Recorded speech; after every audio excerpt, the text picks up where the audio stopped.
Welcome to Take It from the Ironwoman. My name is Susanne Müller, your host and the Ironwoman. This podcast is about empowering yourself and others to make real changes in the world.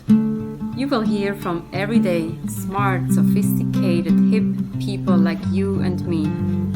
Not everybody has to be an Ironwoman to impress the world.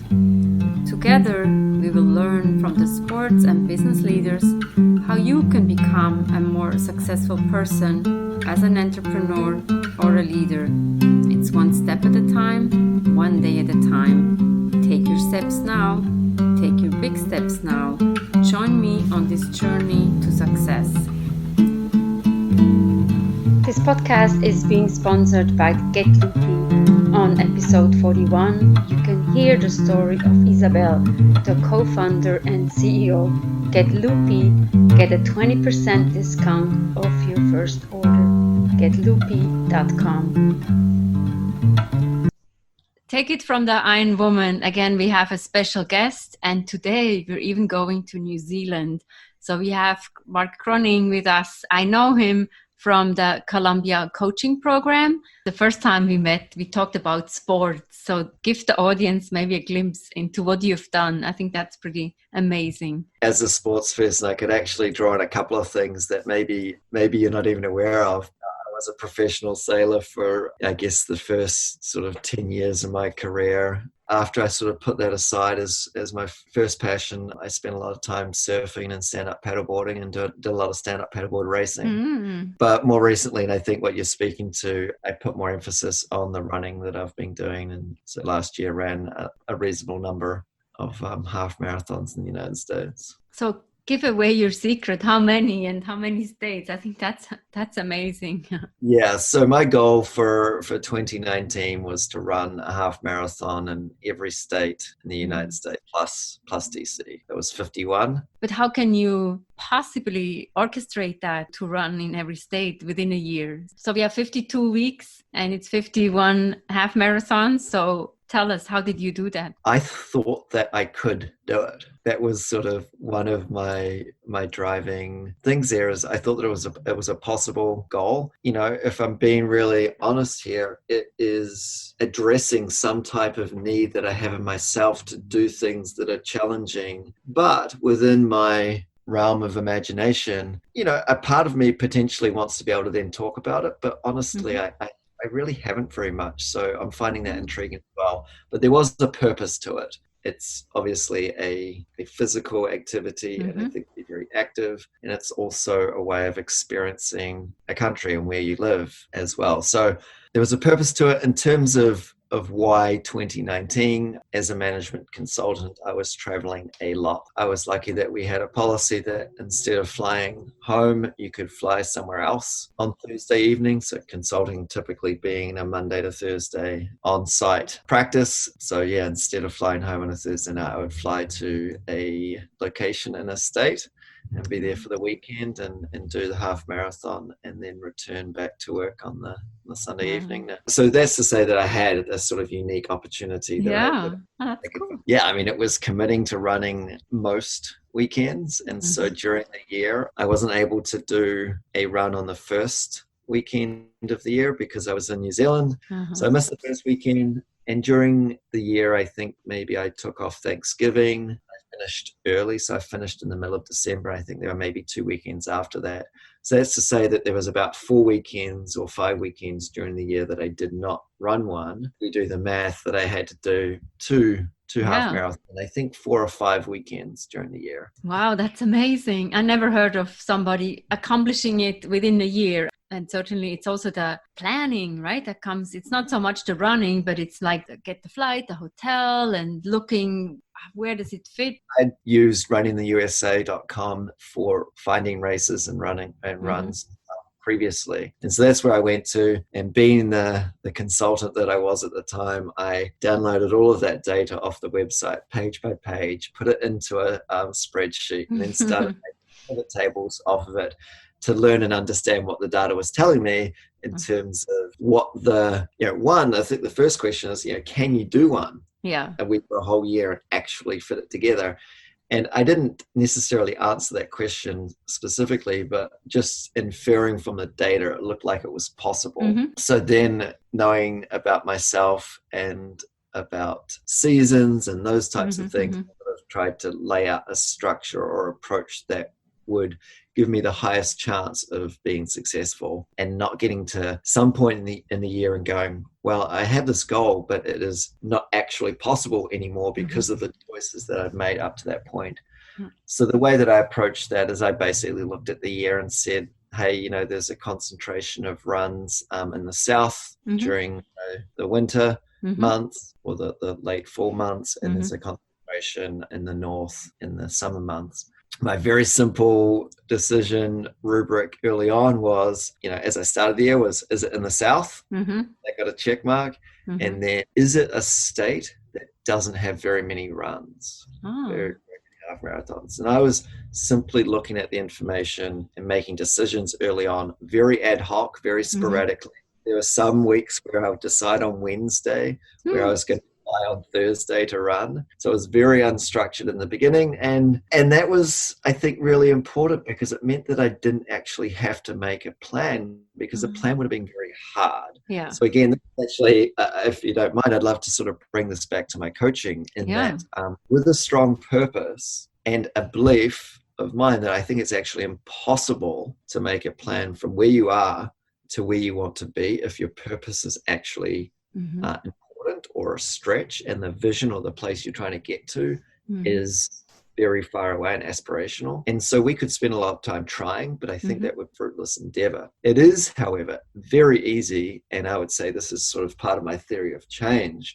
It is both possible but necessary to just start making small steps in the direction of your goal or your vision.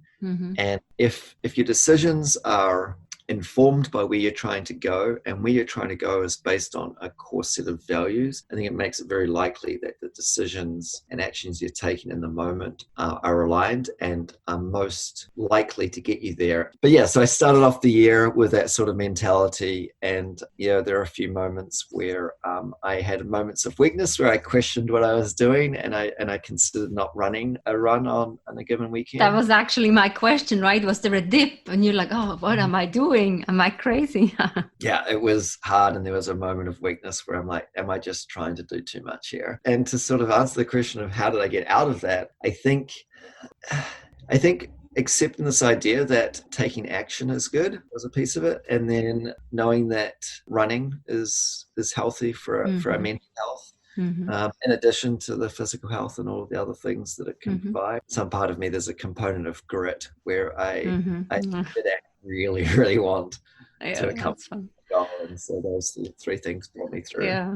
So what comes to my mind, and I mean, I've done multiple marathons, not in all the states. So how did you organize like the packing? How many shoes did you have? Now the practical thing when you do laundry, right? So all those elements, it almost feels like the running is secondary. You're like going someplace, you do the race and you're like, oh, okay. But all the logistics. Yeah, in some ways it was very easy. In some ways it was more challenging. The only logistics that I would say that I genuinely grappled with was deciding which run to go and where. And in part that was sort of based on flight. But in terms of the very like practical things, I was essentially living in a suitcase for the whole year. Yes, what I had with me varied during the seasons, but essentially I only had one bag of clothing. You know, I had the 5 shirts that I needed each week for work, and I had my running clothes, and I had a jacket and so forth. So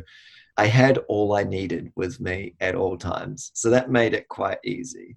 So then I was very mobile, and I was able to go to places. I think in terms of pairs of shoes, I went through maybe 5 or 6. And so, yes, I was rotating through those through the year. I guess in some ways, like my process when I went somewhere, I certainly quite quickly fell into a routine of what I had to plan ahead of time and what my time looked like when it's Airbnb or where I'm going to stay, you know, or what points I was going to use which sort of hotel chain. It was rental car. Those three things were the things I would plan ahead of time. And then when I got on the ground, most often on a Friday, it was going to Whole Foods to stock up on some food for the weekend. And oftentimes I would have a bit of a drive. So, I'd be getting my dinner and getting to my location, depending on whether it was a Saturday or Sunday run, there was a good mixture of that, as it turns out. It would be either getting to location and going to bed so that I could get up early enough to have breakfast and then to go run. The run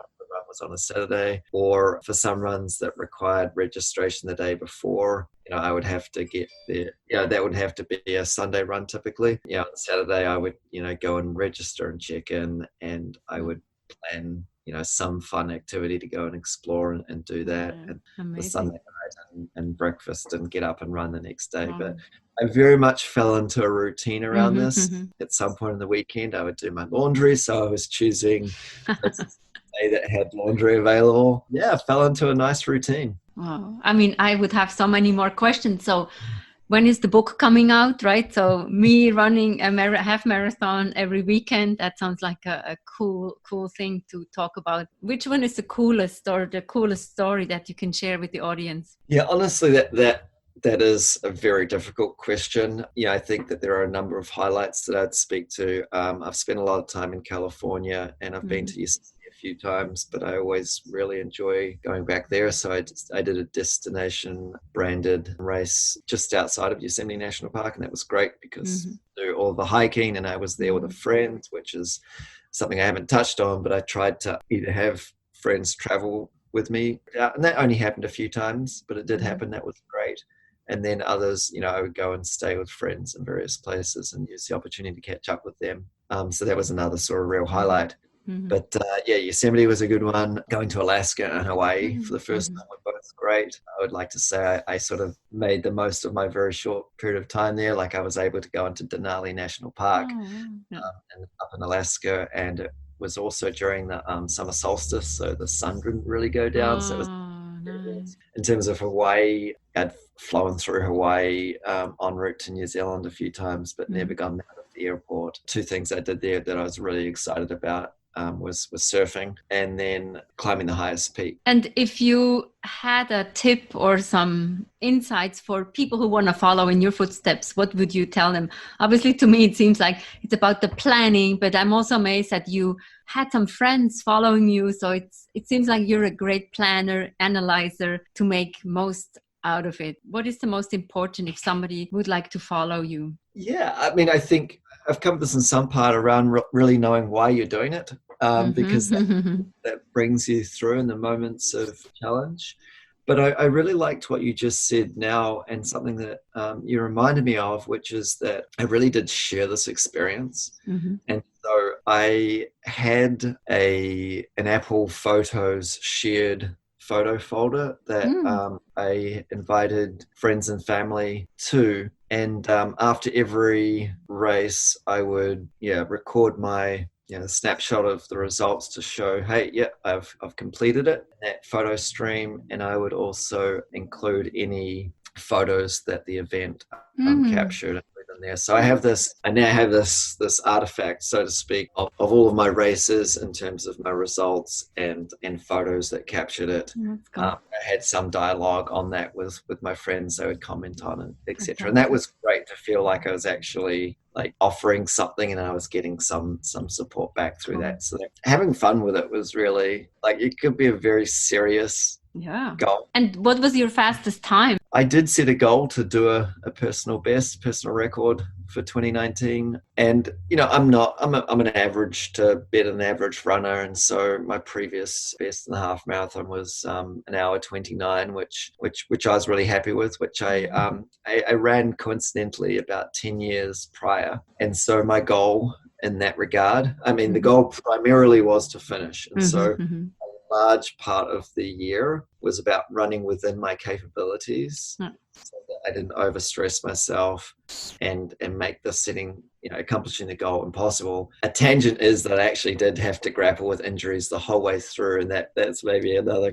conversation. But once it sort of got towards the last quarter of the year where it was to me quite clear that I was going to accomplish my task. At that point, I'd gone through the random phase of choosing runs to actually plotting out the last 15 in explicit detail in terms of which runs I was going. So I knew that it was possible from that front and from the physical capability front, and because also in the last 3 months of the year it's starting to cool down, and for me I needed to be cold to run a fast time. So yeah, I started to sort of really ramp up and push in the last bit, and I think maybe the third or fourth last run in Fayetteville, Arkansas, which has a special place in my heart because I spent a summer there doing an internship during grad school. So really nice to tie that together. I think I ran a 1:26, which was, I was really happy to take 3 minutes off of my personal best in that moment, and I ran it injured, which was sort of crazy. And then the next week I thought, oh, maybe I'll try and run a little bit faster, and I ran 1:27. So I had it not just as a one-off fluke. This is certainly super amazing. So first of all, congratulations. So first of all, it's the running, right? Then it's the determination, it's the planning, it's the execution. And I'm sure with the last one, you would be, you were flying high on cloud number 9, that you were like, oh, I can accomplish that. Interesting to note, the last run in some ways was anticlimactic. And I don't mean that like in any negative way, but just like it's the end of the goal. And, when you accomplish a goal, like you almost by definition like lose purpose again or focus. So there was a big piece of that when my year was sort of not planned, but it was inherently structured for the whole year. My last run, I had my best friend join me for that run, Mississippi on the Gulf Coast there. I celebrated. I had a number of things to celebrate that day. It was just after my 40th birthday. I was running with, my last run for the year. I accomplished some other personal goals that coincided that were very big for me. I guess to reveal, it was paying off my grad school student debt. Whoa! Which I'd been anchoring on for that year. In many ways, this kind of is important, very important actually for me. We've talked about the type of work that I'm interested in doing, and frankly, likely that's not well-paying work, because it's really important, and it is working with organizations and people potentially that don't have a lot of financial means to do this. So I'm not expecting to get rich by my pursuits, but it was very important to me as a prerequisite to be able to do this work that I was not financially constrained in my activity. Oh, what a nice story. I have one more final question. So now you must have 51 medals. What do you do with your medals? Such an interesting question. Actually, I only have 2. So I didn't take medals. And the reason for that is because I understand the psychological benefits of artifacts and those types of things. For me, I'm very interested in what a net zero running event would look like. And I think that a medal is not part of a net zero running event. And so trying to create sort of artifacts from an event that are as beneficial as a medal, but don't have them resources embedded in them is my interest. So I don't have any except my personal record, which when I got that, I put that into my kit of artifacts and took out my previous one and disposed of that interview. Okay. So I went to like metal recyclers for that. And then I have the last one. Yeah, in some ways maybe to like add a little bit of weight to what was an otherwise anticlimactic run. Wow, Mark, this was so inspiring. Thank you so much. Thank you very much. What a story here from Mark. Wow, I still have so many questions. How has it been? How can you execute? How can you run? What do you do the rest of the day? So many questions. I'm sure we can ask many more questions to Mark. Send some questions along. We have a podcast every Monday, every Wednesday. Chime in, like us, and don't forget to order your Get Loopy. Nutrition is important. We didn't touch upon that with Mark, but certainly getloopy.com. You get 20% off your first order. Getloopy.com. Take it from the Ironwoman. Thank you for listening.